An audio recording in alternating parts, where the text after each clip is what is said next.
Boeing company की बर्बादी का अमल 5 जनवरी 2024 से शुरू हुआ, जब एयरलाइन अलास्का के एक एयरक्राफ्ट बोइंग 737 का इमरजेंसी डोर हवा में ही निकल गया। इस दौरान जहाज में इमरजेंसी मार्क्स निकल आए। हर तरफ चीखों पुकार, इंजन, तेज हवाओं की आवाजें पूरे कैबिन में गूंज उठी।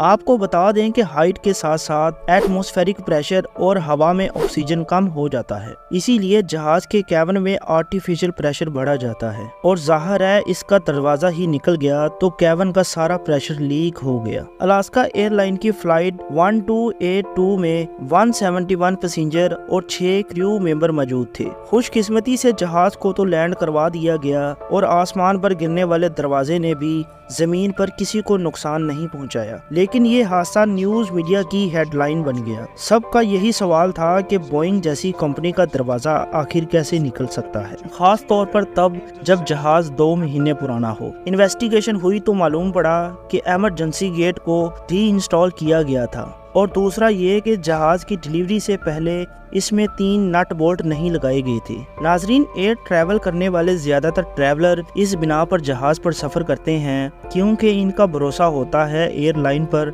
और जहाज बनाने वाली कंपनी पर अलास्का एयरलाइन के साथ होने वाले इस हादसे ने बोइंग कंपनी का ये भरोसा, ये ट्रस्ट तोड़ दिया था। सिर्फ एक ही हादसा नहीं है जिसने बोइंग कंपनी का ट्रस्ट तोड़ा। 29 अक्टूबर 2018 को इंडस्ट्रियल की line air flight international airport से टेक ऑफ होती है। ये बोइंग कंपनी का 737 मैक्स एयरक्राफ्ट था। अभी टेक ऑफ हुए इसको 13 ही मिनट गुजरे थे कि प्लेन कुछ अजीब सा बिहेव करने लगा। पहले इसकी नोज डाउन होती है और फिर दोबारा से जहाज ऊपर की तरफ जाता है और फिर फाइनली नोज दोबारा डाउन होती है और जहाज जावा सी में जाकर क्रैश हो जाता है। इसमें करीब 189 लोग थे जिनमें से एक भी नहीं बच पाया। इस हादसे को गुजरे अभी 5 माह ही गुजरे थे कि इस किस्म का एक और हादसा दुनिया ने देखा। इथोपियन एयरलाइन फ्लाइट 302 10 मार्च 2019 को बोल इंटरनेशनल एयरपोर्ट से उड़ान भरता है। सिर्फ 6 मिनटों के बाद प्लेन आउट ऑफ कंट्रोल हो जाता है और करीबी गांव में जाकर क्रैश हो जाता है। इस हादसे में 157 लोग दुनिया से चले गए। ये कोई इत्तेफाक नहीं था कि ये एयरक्राफ्ट भी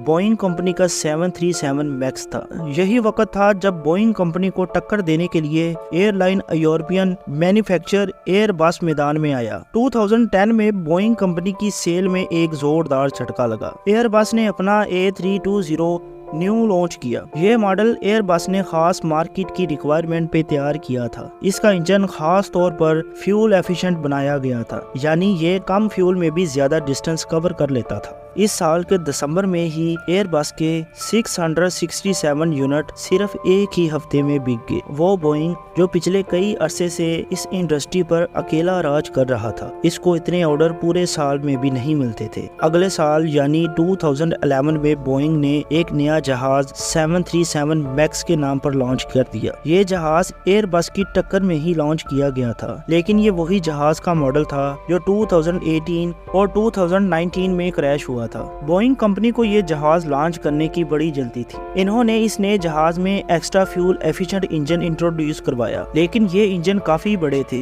होना तो ये चाहिए था कि इस नए इंजन के लिए जहाज की पूरी डिजाइनिंग दोबारा से होती, लेकिन बोइंग कंपनी ने ऐसा नहीं किया। जल्दी के चक्कर में इन्होंने एक नया और बड़ा इंजन सालों पुराने एयरक्राफ्ट में ही लगा दिया, जिससे इंजन का वजन प्लेन के अगले पोर्शन में ज्यादा हो गया। सेंटर ऑफ ग्रेविटी चेंज होने की वजह से फ्लाइट के दौरान कुछ कंडीशन में बोइंग 737 मैक्स की नोज ऊपर हो जाती थी। इस चीज को फिक्स करने के लिए बोइंग ने एक नया सॉफ्टवेयर बनाया। ये सॉफ्टवेयर एक सेंसर की मदद से मालूम करता था कि प्लेन की नोज ऊपर है या नीचे। इस सेंसर को एंगल ऑफ एटीट्यूड सेंसर कहते हैं। अगर नोज ऊपर होती तो ये सेंसर खुद ब खुद बिना पायलट के जहाज को नीचे कर देता था। ये एक नया सिस्टम था जो इससे पहले मॉडल में इंट्रोड्यूस नहीं करवाया गया था। बोइंग कंपनी ने सोचा अगर सॉफ्टवेयर खुद ब खुद जहाज को सीधा कर सकता है तो पायलट और एयरलाइन को बताने की क्या जरूरत है। लेकिन बोइंग कंपनी को इस बात का इल्म नहीं था कि अगर ये सेंसर ही खराब हो गया तो फिर क्या होगा। अगर ये सेंसर खराब हो गया या किसी वजह से गलत रीडिंग दे दी तो बिना पायलट इनपुट के सीधा चलता हुआ जहाज भी अचानक नॉइज डाउन करेगा, जिसको कंट्रोल करना पायलट के बस की भी बात नहीं होगी। और ऐसा ही कुछ लाइन एयरलाइन फ्लाइट 610 और फ्लाइट 302 के साथ हुआ। पैसेंजर और एयरलाइन के बीच जो बोइंग का भरोसा टूटा है, इसको वापस से बहाल करने में शायद बोइंग को अगले कई साल लग जाएं।